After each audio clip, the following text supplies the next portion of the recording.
Mak TV. jërë ngeen jëf am mbégte ak contentement di jaaxaale yéen fii ci Mak TV ci émission bi nga xamante ni mooy émission bu mag bi biir dëkk bi def benn reportage bu ndaw si équipe nationale du Sénégal dem nañ ca Maroc fële ca CAN Coupe d'Afrique bi gis nañ son Sénégal contre Botswana gis nga match bi lu mu demee gis nga heure yu si am gis nga gaye nañ mais taxul am na yenn défaut yoo xamante ni am na si te nag ñu jàkkaarloo ki nga xamante ni mooy le grand Koussou Yass Sagna nekk fii sa Djiddah Thiaroye Kaw koñ quartier bu ñuy wax sant yàlla Koussou ñu ngi lay nuyu.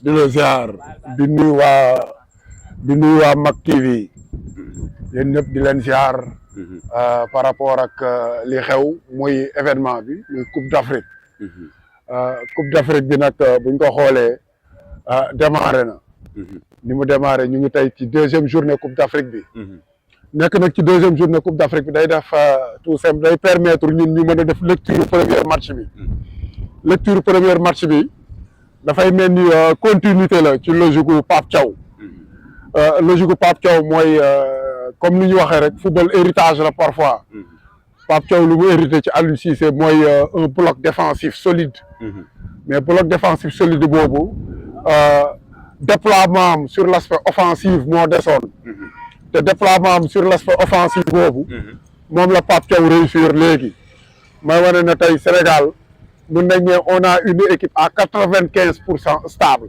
lu tax ñu ne à 95 stable mooy sur le plan tactique l'équipe déroule bien sur le plan offensif l'équipe est en place sur le plan cohésion l'équipe est en place léegi nag comme on dit rek l'erreur est humaine dans un système parfois il y a de petites erreurs qui peuvent faire perdre tout simplement une équipe erreur yooyu nag la moo koy indi mooy trop de confiance la moo koy indi mooy parfois manque de méforme de certains jours dans la tanière mais loolu comme Pape Thiaw a l'effectif il saura le détecter très tôt pour xam ne qui est en forme et qui n'est pas en forme pour le mettre sur le terrain.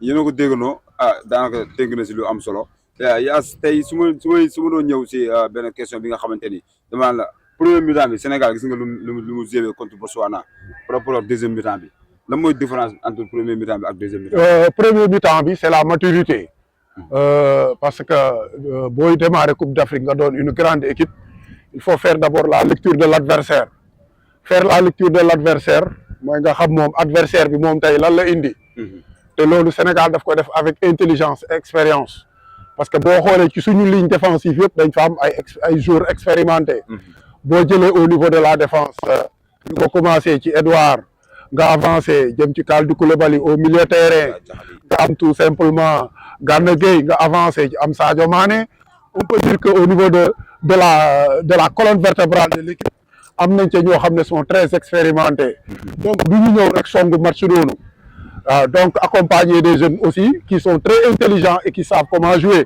donc ci loolu moo taxoon première mi-temps bi am doon premier mi-temps stable parce que il fallait savoir comment jouer avec l'adversaire pour le déstabiliser loolu moo indi tout simplement 1-0 bi au premier mi-temps mais mënoon na doon lu bari waaw bu nekkoon Sénégalais yi concrétiser woon nañ tout simplement leurs occasions dès la première minute. waaw ndax gis nañu Ismaïla Sarr bi nga xamante ni tey dafa mel ni lu mu woon joxe match bi à 100% joxe wu ko par rapport ak bu nekkee clubam. non problème du problème mu club premier match la Coupe d'Afrique c'est pas le championnat da ngay football ay presque 30 et quelques matchs fii nii c'est 3 matchs de poule da ngay def erreur nga génn Coupe d'Afrique bi soit par blessure ak yooyu donc le premier match est crispant pour un jour donc premier match boobu am na joueurs yoo xam ne seen psychologie permettre na leen ñu jouer ko facilement mais am na ñenn ñoo xam ne buñ koy démarrer dañ koy démarrer en crescendo di koy démarrer nank-nank da ngay fàttaliku ne Ismaïla Sarr football la Coupe du Monde football Coupe d'Afrique donc bu premier match boobu du ñëw déployer toute son énergie risquant de se blesser alors que compétition bi nekk à son début mooy wane ne Sénégal ba muy ñëw puusul rouleau compresseur bi à 100% daf ko jouer sur l'expérience la cohésion et la mise en place du bloc loolu la gagné boo xoolee but yëpp ay but de phase la waaye dañuy passe kii ñu relayer ko mu dugal bal bi ñu dugal ci kaw gars yi bu nekkoon dañ ko forcer tey ne dañuy dugal kut ko kut mën nañ ci jëlee ay blessures te début de compétition lañ ne donc Sénégal fu mu toll nii il joue sur 2 phases sur l'expérience de certains joueurs qui sont dans le terrain, Sadio Mané, Ismaïla Sarr, Edouard Mendy, etc., les Ghana et Kalidou Koulibaly. Et de l'autre côté, cette jeunesse-là qui vient de relayer ce bloc qui a eu à gagner cette Coupe d'Afrique. Ah, dégg ngeen ko gisoo ni Pape Thiaw day yéex a def changement pour deuxième mi-temps par rapport changement. tey day ñëw rek pour confirmer son talent. Donc l'entraîneur fait tout pour protéger son joueur, pour protéger aussi ses joueurs. Boo xoolee la sortie de Sadio Mané, la sortie de Iliman Ndiaye est de bonne guerre. Parce que tey ñi nekk ci banc bi tey wane nañ ne seen bopp ñoom Coupe d'Afrique bi ils sont présents. waaw su mel ni Cheikh Sabali. oui ba mu ñëwee ils ont été décisifs. Kon donc l'entraîneur a été intelligent de faire sortir tout simplement ces joueurs expérimentés, ces joueurs qui étaient à 80% dans le match pour mettre d'autres joueurs que ñoom ñëpp bloc bi mën a nekk ci Coupe d'Afrique bi à temps. Parce que. Soora Ndiaye. tey jii équipe nationale Sénégal gisee suba yow lan nga ci ci match bi. xanaa ñu góorgóorlu rek. noti leen ay continue. ñu góorgóorlu yàlla na leen yàlla may ndam. yaa daal yaa ngi ñaan équipe nationale jël coupe bi. waaw. foo leen di jàngi. école 27. mbaa yéen a ngi jàng bu baax. waaw. waaw supporter leen yuuxu ngeen gaynde yi dégg leen. match bi ñaata nga yaakaar ni Sénégal loolu lay demee. 2-0. ah 2 daal ngeen yaakaar. ñu taxaw kenn ki nga xamante ni moom day yëngu si wàllu flocage te yëngu si wàllu infographique tey ñu mbëggante ak moom tey nii ñu taxaw ak moom sëñ bi ñu ngi lay nuyu. ñu ngi la koy delloo bu baax a baax. yaa ngi si jàmm. ñu ngi sant yàlla bu baax. tey ñu ñëw def benn reportage bi nga xamante ni tey dañoo tase ak yow tey ñëw si place tey bi nga xamante ni tey mooy Sénégal ak équipe nationale Sénégal fu mu toll nii mooy dañoo si laaj loo si wax tey. par rapport ak. par rapport moo xam lu ngi dox wala yaa ngi ñëw yaa ngi jaay yaa ngi sa bopp. waaw mi ngi dox nag wax dëgg yàlla macha allah. waaw lu ñuy gën a avancé équipe bi di gën a gagné. ñu gis affaire yi dañuy am waaw gars yi di gën a ñëw di jënd mooy ñii di tàpp aussi. mais est-ce que mooy seerul instant bi nii dégg naa ak Sénégal bu football gars yi dañuy seeral mooy bu Sénégal footballul gars yi di ko wanteer. non pour le moment nag wax dëgg yàlla mu seeragul. non seeragul ba léegi maintien. fu mu nekkoon rek la man boobu fi ma doon jëndee. fi may jëndee ba léegi fi ñu yemoon. mais tey tey exemple tey bu ñu doon wax yow tey ba xam da ngay jaay mooy di ba da nga koy floqué loolu maam est-ce que loolu mu ngi dox quoi tey. non mi ngi dox. wax dëgg yàlla ñu ngi si sant yàlla bu baax. mais am na ñeneen ñoo xamante ni ñoo la gën a seer rek. waaw mais prix yi nag ça dépend si gars yi ni ñuy jaay mais prix ça dépend te mooy yëpp benn qualité bi la. mais nag da ngay gis ku nekk ak ni ngay jaay. maanaam mais benn qualité bi la quoi. non qualité yi dafa wute.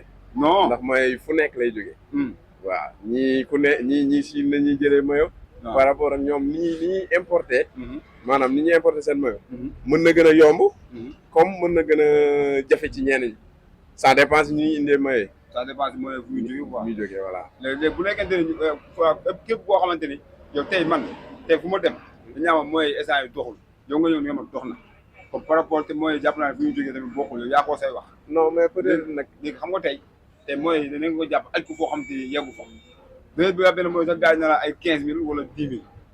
mais daal ça dépend si liggéey bi rek mooy li ma la wax am na ñoo xam ne peut-être c'est frais maanaam moom mooy tax ñu mën la wax prix boobu. comprendre nga. kon yow tey ku ñëw exemple tey bu ma bëgg su ma dëgg sa wax ku am seen sax ñëw si di am mooy. mais imaginer tey man jëndee koo xamante ni maanaam mayo bi moom mu ngi ko jëndee mu ngi ko dikkee par exemple ay peut-être 8000 francs. par rapport ak qualité bi. waaw yow boo bëggee mu folokeel la ko en même temps. waaw ba pare bëgg la ko jaay ñaata. waaw bu la ko bëggee jaay 8000 du si génn. kon loolu yéen. voilà wala mooy jàppale ñoo xamante ni seen. seen gannaaw mooy li ma la wax rek. sa waay ni muy amee mayo bi.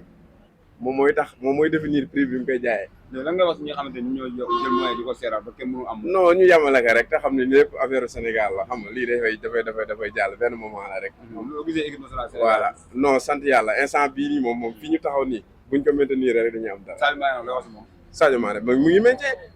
poids la ci équipe bi. yow loolu franchement man loolu laa gis mais gars yi nee Sadio Mané ak lu mu woon passe Iliman Ndiaye dafay mer lool. non loolu football la loolu moo fu mu ñu ànd des fois situation lay doon ci terrain rek. ñi xamul football peut-être ñoom ñooy waxee noonu rek. waaw dama ko moyen ko ñoom xam nañu football. waaw mais bien sûr ñu ngi doon football comme temps bee ñu ko moyen. kon am mbégte ak contentement looy wax te dañu kàddu. waaw xanaa di sant yàlla rek di leen gërëm. kontaan ci jaar bi ngeen fi jaar.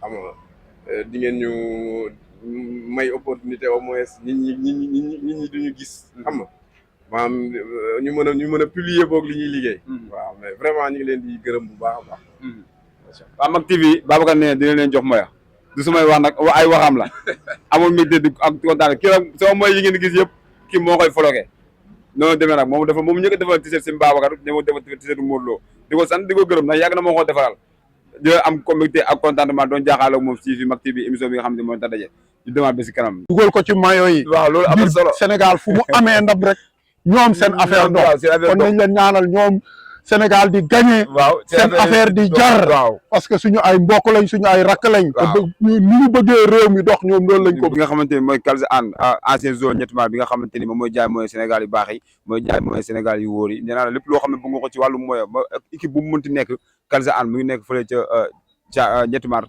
birigam nekk fële ca biir Dakar nee naa boo bëggee mooy bu baax mooy original rek xam nga mu nga ko woo si numéro boobu noonu moo nekk suñu premier sponsor bi nga xamante ni moo ñëw pour jàppale ñu si équipe nationale du Sénégal si CAN bi moom jeex xam nga di woon a waa Djiddah Thiaroye Kaw ñëpp yi nga xamante ni sponsor yi nga xam ne da ngeen jaay maillot yi nga xam ne da ngeen yor salon yi nga xamante ni da ngeen jaay ay yére ak lépp loolu mënti liggéey rek bu ku leen ko wanee rek ngeen ñëw leen ngeen jàpp si surtout nag waa Djiddah Thiaroye Kaw yéen si war a mën a jàpp parce que olof ñaan dene mooloo mooy doole te naa la benn nen si bool kenn du ko omelette kenn du ko kii dañ koy mayonnaise rek ku yow sa mburu ñëw càpp kon nag waa Mak TV ñëpp lañ du Mak TV wu kenn kon nag gars yi ñëw leen ngeen dugal seen loxo mu ngi si biir ay Kalza jaajëf kontaan ci yow dañ yoon incha allah rabbi dañ ñëw gën a yaatal si préparation coupe du monde beeg Sénégal ak yeneen yoo xamante ne mu ngi suñu kanam ñun ak moom di am mbégte ak contentement doon jaaxaaloo yéen fii ci Mak TV si émission bi nga xam ne mooy émission Dade tey ñu ñëwoon si équipe nationale du Sénégal mais balaa boobu nag damay sant di gërëm Alaaji Dia Leuz mi nga xamante ni moom def nii ma sol nii mooy Sénégal bi Alaaji moo ma ko jox di ko sant di ko gërëm sama nijaay bi ñaawul bi waaw de am naa mbégte ak contentement ci yow Alaaji Dia kenn du yow borom mooy borom jàllaaba yi nee naa ku fi bëgg mooy bu baax wala nga bëgg jàllaaba bu baax góor wala jigéen Alaaji moo koy jaay mais bii nag daf ma xa jox pour ma sol ko nii xam nga estafo aussi quoi mais am na yeneen yuy ñëw incha allah di am mbégte jàkkaarloo sama caméraman bi nga xamante ni moom saa su ma nekk mu ngi sama gannaaw ak équipe bi nekk sama gannaaw Pape Faye président